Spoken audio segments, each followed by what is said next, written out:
Now this time, what I'm going to discuss is about the hydrostatic force on a plane surface. Okay? Um, bali, titinan natin kung ano yung magnitude ng force, okay, pag ito ay nasa ilalim ng isang fluid. Okay? So, first is dito muna tayo sa illustration. Okay? So, this is letter A. This is the pressure. This is illustrating about the pressure on tank, no, sa bottom part niya. Okay, so the pressure distribution and resultant hydrostatic force on the bottom of an open tank. Okay, so previously we discussed that yung pressure ng isang fluid kapag it is horizontal, okay, is equal, no, from different across different points. Okay, so meaning kung ano ang magiging pressure dito is the same with the different points here. Okay, as long as it is horizontal. Okay, so the pressure here is just the same. Okay, and since this is the center, okay, center of the tank, okay, itong plane na ito, okay, since naka ano lang siya, naka horizontal lang yung position niya, so we can immediately say that the resultant force can be measured at the center at the of the tank. Okay, so masasum up po lahat yung mga forces that is acting in all of the size in all of the portion at the bottom of the tank dito sa center ng tank.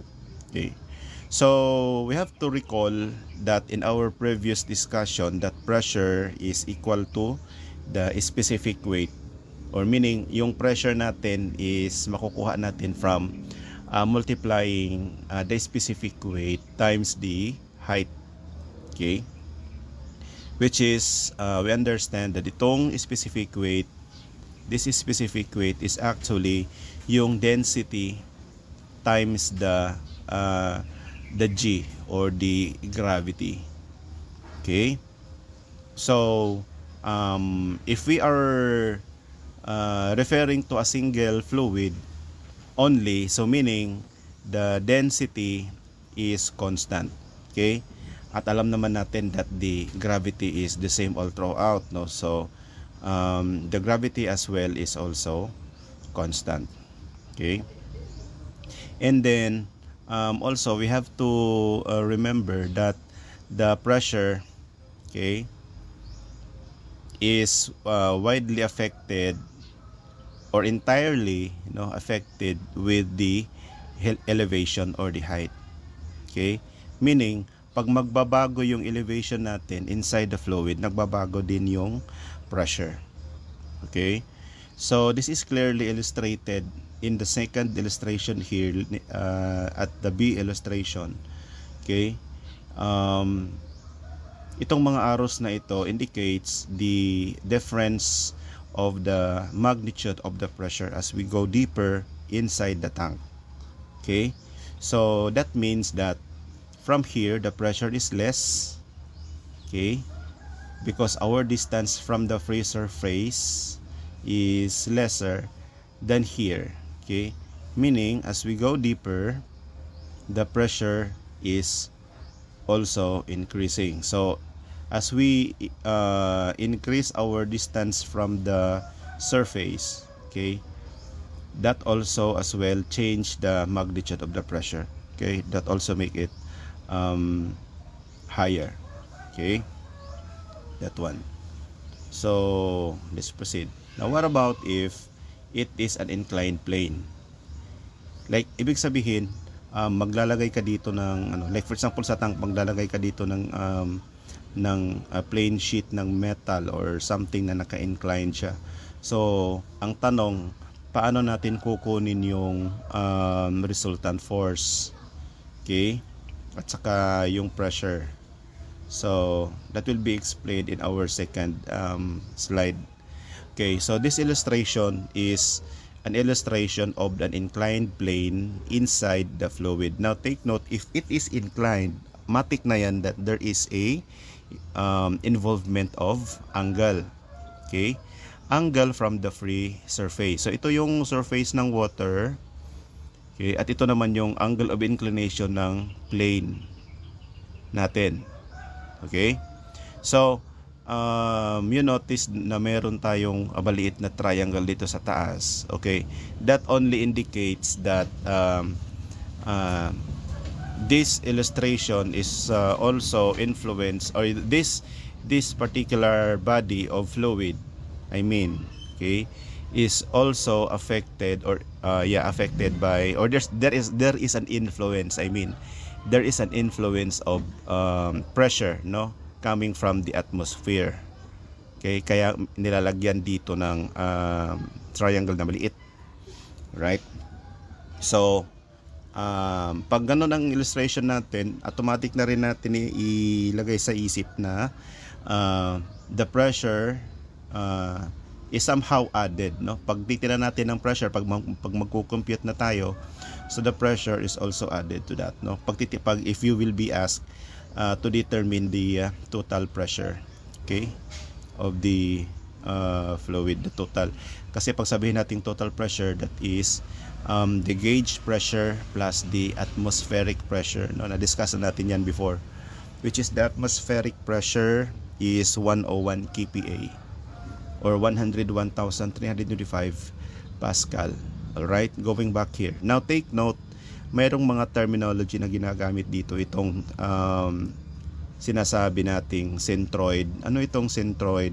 Okay, ang centroid, for example, if you are going to make some connections from here, or lalagyan mo ng string that connects from this point down to this point. Okay, then from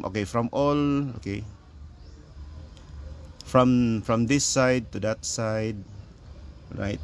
So ang lahat ng mga, kumbaga, kung i-draw natin yan, lahat ng mga lines na ma-draw natin inside this particular irregular shape, meron particular point na mag-i-intersect silang lahat. Okay, so yun yung centroid, right? But anyway, we will not discuss that one here, kung paano yung mathematical ways or equations that determine for the centroid. So this is just a simple illustration that in this particular plane that is submerged, inclined, okay, inside the fluid, this is the center, okay, or the centroid of the plane. All right, and also it is also indicated in this illustration na itong center of pressure, kasi may pressure dito no? Ito lahat may pressure na naka-act dyan kasi it is alright, by the way, baka malito kayo, bakit ganon? Alright, so this illustration, pag titinan mo siya, ilulubog mo siya, okay, ito na yung side. Halimbawa, kung yung perspective dito, ito is actually yung side na makita mo dito sa gilid niya. Okay, alright. So it's like if you are facing your cell phone right now, ito yung gilid ng cellphone. Ito yung perspective ng cellphone. If you're going to, like for example, as an example, submerge mo yung cellphone mo, no, naka-incline. So yung gilid niya, ito yun. Ito yung side. Okay? Pag titinan mo siya sa harap, in this perspective, okay, dito sa at the top of the free surface of the fluid, so ito yung itsura niya. Okay? Ganun lang yung illustration niya. Alright. So, may ginawa ditong tatlo na Y, no? By the way, pag if we are talking about the distances from the free surface, okay, downward, that is our Y, no? Pag sa gilid niya, pag sa side, halimbawa doon sa sinabi ko kaninang example ng cellphone na sinubmerged, at ito yung gilid niya, natingnan ninyo ito. So ito yung y-axis na gagamitin. Okay? Okay. So kung sa harap naman, okay, ito naman yung axis na gagamitin, that is the x. Right? As you can see, ito yung mga x-axis natin. Right? So, wag lang masyadong ma-confuse dito. Okay. So, itong DF or the differential force, ibig sabihin, kinunan lang at this particular portion kung ano yung okay, it only refers to a particular portion of the force na that is acting in this particular side here. Okay? So, pwede rin tayo mag-DDF here, no? So, merong mga, there are also forces that acting on this side, okay, here, and also here, right?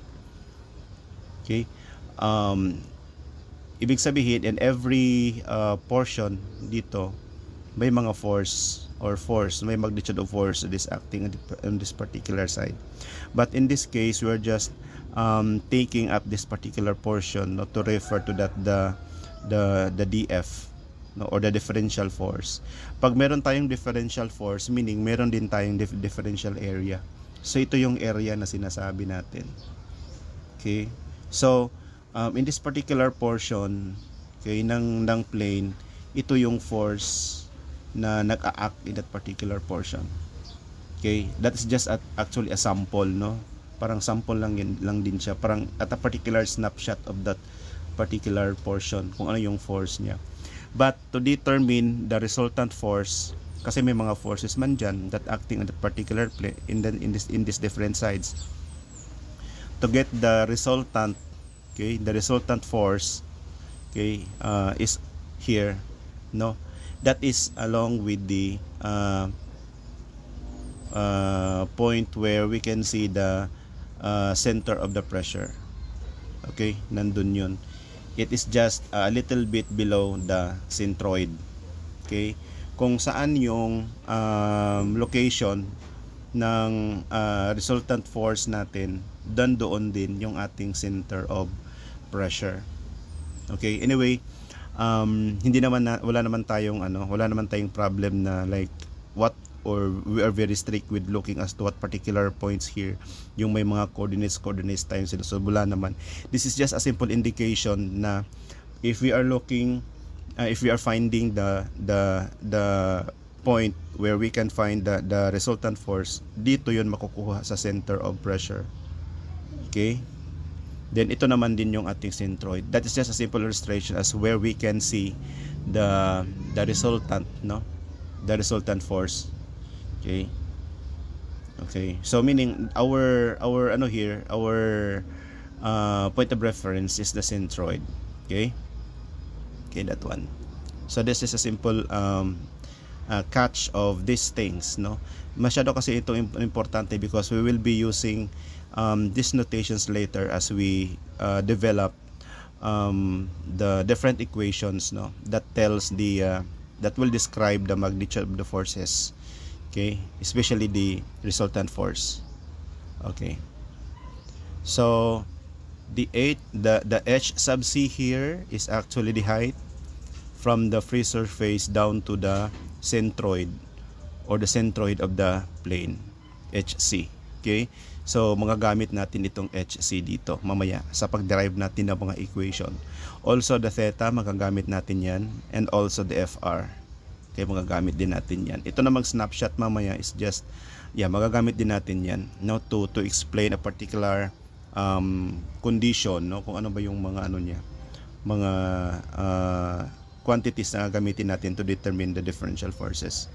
Okay, so let's proceed. Okay, now here, the magnitude of force can be found by summing up the differential forces over the entire surface. Okay, so kaya nakalagay dito integral A, meaning the entire area. Okay, the entire area of the plane, this one. Okay, and also okay, the resultant force can be determined by summing up all the differential forces over the entire surface, as I've said well ago. Okay, so ano yung mga quantities na i-include natin in the equation? Siyempre, yung ating specific weight, the gamma, also the H, okay, and the differential area, the dA. Okay, now take note that pagbalikan natin yung ating yung ating trigonometry before, yung SOHCAHTOA natin. Okay, pag kukunin mo ang equations ng H, okay, so here sine, okay, kita nyo sine, okay, that is because if we're going to get the H here, the formula for that is y sine theta. Okay, so it's like remembering the SOHCAHTOA, meaning opposite, okay, opposite or the H, okay, over hypotenuse, okay, the y. Okay, so it is sine theta equals H over y. So in order to get the H, okay, you're going to multiply the y with the sine theta. Okay, I hope that is also clear to you, no? Okay, now where H is, ito na, where H is equal to sine theta, then take note that the specific weight and the angle of inclination are constant. So ilalabas na natin siya dito sa integral, no, equation. So that will be gamma sine theta tapos integral y dA. Right? So ano itong integral y dA? This is the referred to as the first moment of area, okay, with respect to the x-axis. Okay, so itong integral y dA, pwede natin siya ma-rewrite into yCA. Okay, so that is why our equation for the FR here becomes resultant force is equal to the specific weight times the area, then YC. Okay, YC ibig sabihin from point 0 down to the center of the, or the centroid, or the center of the plane. Okay, so that is our YC times sine theta. Okay, or simply we can write that one as resultant force equals specific weight, the height, okay, the height meaning from the free surface down to the centroid times the A, okay, or the area of the plane. Okay, so that is how we get or we determine the resultant force. So ito na yung sinabi ko kanina na magagamit natin itong H sub C, or the height from the free surface down to the sentro ng plane, or the centroid. Okay, so yan lang, no? Yan, that is how we get the resultant force. Okay, to determine the resultant force inside the inclined plane, okay, inside the fluid. All right, so later on we will move to the next topic, at itong formula na ito ay madadagdagan pa yan mamaya, no, if we will be talking about the inertia. Okay, so yun.